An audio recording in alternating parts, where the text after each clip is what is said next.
হযরত মাওলানা কারি মোহাম্মদ জুবায়ের সাহেবের জন্য বিসমিহি তাআলা।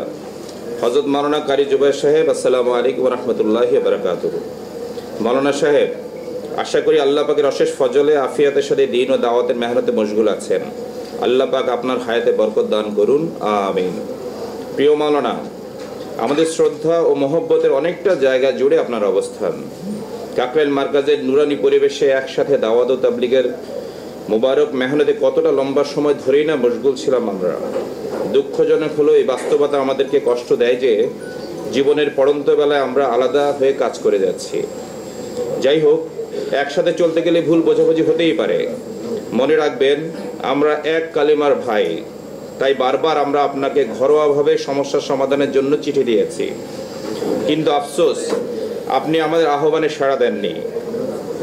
আজ দেখতে পাচ্ছি আমাদেরকে নির্মূল করার পক্ষে, নির্মূল করার লক্ষ্য নিয়ে যে রাজনৈতিক দুষ্টচক্র ব্যবহার করেছেন আপনি, তারাই এখন আপনার উপর প্রাধান্য বিস্তার করে চলেছে।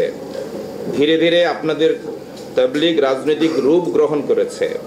এটা শুধু আপনার জন্যই নয়, বরং গোটা তাবলীগ, কাকরাইল মার্কাজ ও টঙ্গী ইজতেমার জন্য একটি অশনি সংকেত।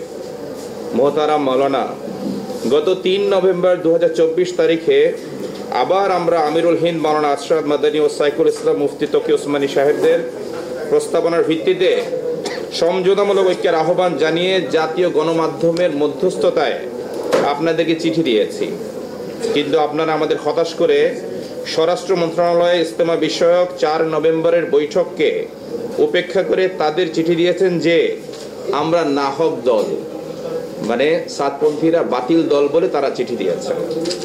আপনারা এমনকি আমাদের সাথে একসাথে বসতেও তৈরি নন। আফসোস, এই বিষয়টির আমি একটু ব্যাখ্যা দিচ্ছি।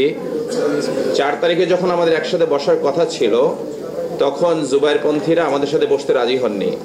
তারা তাদের যে চিঠি দিয়েছিলেন সরকারের কাছে, সেখানে এটা মেনশন করলেই পারতেন যে তাদের ইত্যাদি ইত্যাদি প্রবলেমের কারণে তারা যেতে পারছেন না। সেটার সাথে তারা অ্যাড করে দিয়েছেন যে তারা আমাদেরকে সঠিক দল বলেই মনে করেন না, আমাদের সাথে বসাটাও তারা সমীচীন মনে করেন না।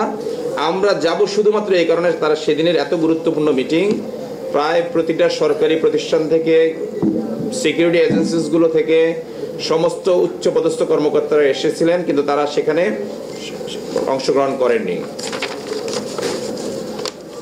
আপনাদের এমন আচরণে আমরা হতবাক হচ্ছি যে বিশ্ববরেণ্য উলামায়ে কেরামের সাম্প্রতিক সময়ে ঐক্য ও সমঝোতার প্রস্তাবনাকে এড়িয়ে কিভাবে আপনারা এমন হঠকারী সিদ্ধান্ত নিতে পারেন। কাবিলে ইহতারাম কারি মাওলানা জুবায়ের সাহেব, আমরা ব্যক্তিগতভাবে আপনাকে একজন মুত্তাকি ও খোদাভীরু আলেম হিসেবেই চিন্তা করতাম, কিন্তু আপনি ইদানিংকালে দেশ ও জাতির ক্রান্তিকালে কাকরাইল মসজিদ নিজ দখলে রাখার সিদ্ধান্ত নিয়ে দেশকে কঠিন সংঘর্ষের দিকে ঠেলে দিচ্ছেন। মাদ্রাসার ছাত্র, উলামায়ে কেরাম, এনাদেরকে জড়ো করে আরেকটি 1 ডিসেম্বর তৈরি করতে চাচ্ছেন। আমরা স্পষ্ট করে আপনাকে বলতে চাই, 15 তারিখ যদি আপনি কাকরাইল মার্কাজ দখলে রাখার চেষ্টা করেন আর এতে জান ও মালের কোনো রকম ক্ষয়ক্ষতি হয়, দেশের প্রচলিত আইনে অবশ্যই তার সম্পূর্ণ দায়ভার আপনাকেই বহন করতে হবে। আমরা আপনাকে পরিষ্কার ভাষায় জানিয়ে দিচ্ছি, বিশ্ব মার্কাজ নিজামুদ্দিনের অনুসারীদেরকে সংখ্যা লঘু বা দুর্বল ভাবা এটি হবে আপনার জীবনের অন্যতম ভুল। কারণ আল্লাহ আমাদের সাথে আছেন, আল্লাহ হকের সাথে আছেন।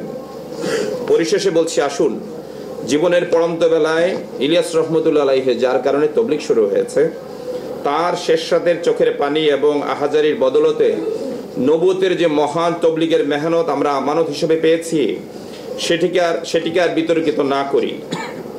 বিশ্ববরেণ্য উলামায়ে কেরামের মতামত গ্রহণ করে একসাথে আগের মতো দাওয়াতের মেহনত করি, অথবা যদি আগের মতো মেহনত করা সম্ভব না হয়, তাহলে আপন আপন জায়গায় যার যার মতো করে দাওয়াতের মেহনত করি এবং একে অপরের দ্বীনের মেহনতকে ও ইজতেমাকে বাধা দেয়া থেকে বিরত থাকি।